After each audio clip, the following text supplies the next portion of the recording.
नमस्कार दर्शक बंधु आज तारीख 2 जून 2026 देश विदेश और ओडिशार समस्त बड़ खबर नहीं आम आसुचु आपण पाखक।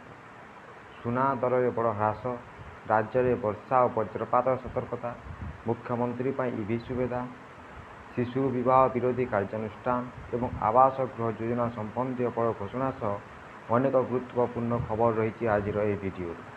तेणु भिडियोटी को शेष पर्यंत देखूँ, निश्चय देखूँ। भिडियोटी भल लगे भिडियोटी लाइक करूँ, शेयर करूँ और चैनल को सब्सक्राइब करने को भूलिए नहीं। चलतु आरंभ करिबा। आजिर प्रथम खबर, ओडिशार शिक्षा क्षेत्र में आसीपारे बड़ परिवर्तन। राज्य सरकार एआई आधारित परीक्षा और मूल्यांकन व्यवस्था आने को योजना करुँच। प्रश्नपत्र लीक रोकवा सह परीक्षा स्वच्छता बढ़। एआई माध्यम प्रश्नपत्र परिचालना, परीक्षा नजरदारी और उत्तर खाता मूल्यांकन करा सहित राज्यर शिक्षानुष्ठान नुआ याकिंग व्यवस्था आसवाक जाउछि। परवर्ती न्यूज सुना किणवा चाहूले आज खबर आपण मानी गुरुत्वपूर्ण। आज भुवनेश्वर 24 कैरेट सुना दर 10 ग्राम पिछा प्राय 1,57,030 टंका रही।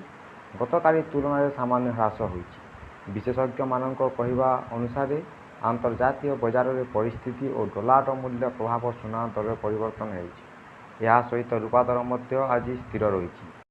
परवर्ती खबर, देशर अर्थनीति को नहीं एवं समस्ते नजर रही। रॉयटर्स एक सर्वे अनुसार जानुआरी रु मार्च 2026 त्रैमासिक भारतर जीडीपी वृद्धि हार प्राय 7.2% रही। पूर्व त्रैमासिक यह 7.8% थिला। विशेषज्ञ मानक कहवा अनुसार विदेशी चाहिदा कमिबा और शिल्प क्षेत्र में गति धीर होगा यार मुख्य कारण। तथापि सरकारी खर्च, कृषि और सेवा क्षेत्र में भल प्रदर्शन अर्थनीति को मजबूत समर्थन देइछि। परवर्ती खबर, रायगड़ा रेल डिविजन कार्यक्षम। दक्षिण ओडिशा पई आसीछि बड़ खुशी खबर। जून 1, 2026 ठारू नूतन रायगड़ा रेल डिविजन आधिकारिक भाव कार्यक्षम होइछि। यह पूर्वतन वाल्टेयर रेल डिविजन को विभाजन कर गठन करा जाइछि। रेल मंत्रणालय गेजेट विज्ञप्ति अनुसार Rayagada division East Coast Railway अधीन रहिबो। नुआ रायगड़ा डिविजन मोट रूट लंब 696 किलोमीटर रही।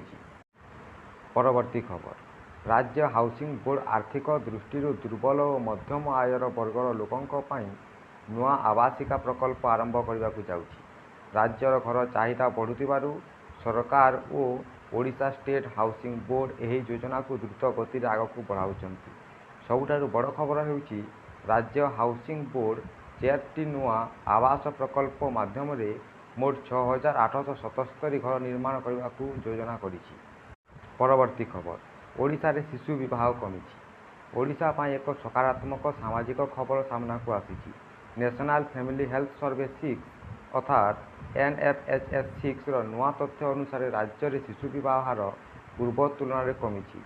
NFHS 5 रे ओडिशा रे 20.5% महिला 18 वर्ष पूर्व विवाह करुवा बेले NFHS 6 रे यह हार कमी 18.6% को आसीछि। परवर्ती खबर, मुख्यमंत्री और मंत्री मानक पई ईवी सीमा निर्धारण। ओडिशा सरकार इलेक्ट्रोनिक्स वेहिकल बा ईवी व्यवहार को नहीं एक बड़ निष्पत्ति नहीं। जून 1 ठारू सरकारी कार्य पई केवल इलेक्ट्रोनिक्स गाड़ी किणवा को अनुमति दि जाइछि। यह सहित सरकार उच्च पदाधिकारी मानक पई किणा जिबा ईवी रो सर्वाधिक मूल्य मध्य निर्धारण करिसंती। नुआ नियम अनुसार राज्यपाल, मुख्यमंत्री, मंत्रिमंडल सदस्य और हाईकोर्ट न्यायाधीश माने सर्वाधिक 30 लाख टंकार मूल्यर ईवी किणी पारिबे। मुख्य शासन सचिव, विभागीय सचिव और वरिष्ठ IAS अधिकारी माने पाई यही सीमा 25 लाख टंका रखा जाइछि। जिलापाल और SP मानक पाई सर्वाधिक 20 लाख टंका मूल्यर ईवी किणवा को अनुमति रही। परवर्ती खबर, राज्य में सड़क दुर्घटना रोकने को बड़ पदक्षेप। ओडिशा रे बढ़ुवा सड़क दुर्घटना को नहीं राज्य सरकार बड़ पदक्षेप नहीं। जातीय राजपथ में बारंबार घटुवा मारात्मक दुर्घटना पर परिवहन विभाग समस्त संबंधित विभाग को तुरंत सुरक्षा व्यवस्था मजबूत करने को निर्देश देइछि। राज्य में वर्षा और वज्रपात अलर्ट। ओडिशा रे पुणी थे पाग परिवर्तन देखा जाउछि। भारतीय पानी विभाग IMD सूचना अनुसार आगामी किछि दिन ରାଜ୍ୟର ଅନେକ ଜିଲ୍ଲାରେ ବର୍ଷା, ଘଡ଼ଘଡ଼ି ସହ ବଜ୍ରପାତ ଓ ଜୋର ପବନ ବହିବାର ସମ୍ଭାବନା ରହିଛି। ବଙ୍ଗୋପସାଗର ଉପରେ ସୃଷ୍ଟି ହେଉଥିବା ନିମ୍ନଚାପ ରେଖା ଓ ପଶ୍ଚିମ ବାୟୁ ପ୍ରଭାବରେ ଏହି ପାଣିପାଗ ପରିସ୍ଥିତି ଦେଖାଯାଉଛି।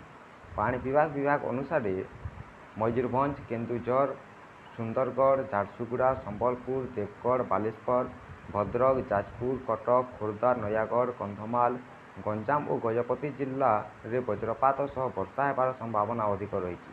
କେତେକ ସ୍ଥାନରେ 30ରୁ 50 କିଲୋମିଟର ବେଗରେ ପବନ ମଧ୍ୟ ବହିପାରେ। ପରବର୍ତ୍ତୀ ଖବର। ଓଡ଼ିଶା ପାଇଁ ଆସିଛି ବଡ଼ ଶିଳ୍ପ ଖୁସି ଖବର। ଆମେରିକାର ଇଣ୍ଟେଲ ଓ 3DGS କମ୍ପାନୀ ମିଳିତ ଭାବେ ରାଜ୍ୟରେ ପ୍ରାୟ 27,000 କୋଟି ଟଙ୍କାର ସେମିକଣ୍ଡକ୍ଟର ପ୍ଲାଣ୍ଟ ସ୍ଥାପନ କରିବାକୁ ଘୋଷଣା କରିଛନ୍ତି। ଏହି ପ୍ରକଳ୍ପ ମାଧ୍ୟମରେ ହଜାର ହଜାର ଚାକିରି ସୃଷ୍ଟି ହେବା ସହ ଓଡ଼ିଶା ଦେଶର ଏକ ପ୍ରମୁଖ ସେମିକଣ୍ଡକ୍ଟର ହବ୍ ଭାବରେ ଉଭିକି ଆସିପାରେ। ବଡ଼ ବଡ଼ ଆନ୍ତର୍ଜାତୀୟ ନିବେଶ ଆସୁଥିବାରୁ ରାଜ୍ୟରେ ଶିଳ୍ପ ବିକାଶର ନୂଆ ଗତି ମିଳିବ ବୋଲି ଆଶା କରାଯାଉଛି। ଏହା ଥିଲା ଆଜିର ଟପ୍ ନ୍ୟୁଜ୍। ଏହିପରି ଡେଲି ନ୍ୟୁଜ୍ ପାଇବା ପାଇଁ ଆମ ସହିତ ଯୋଡ଼ି ରୁହନ୍ତୁ।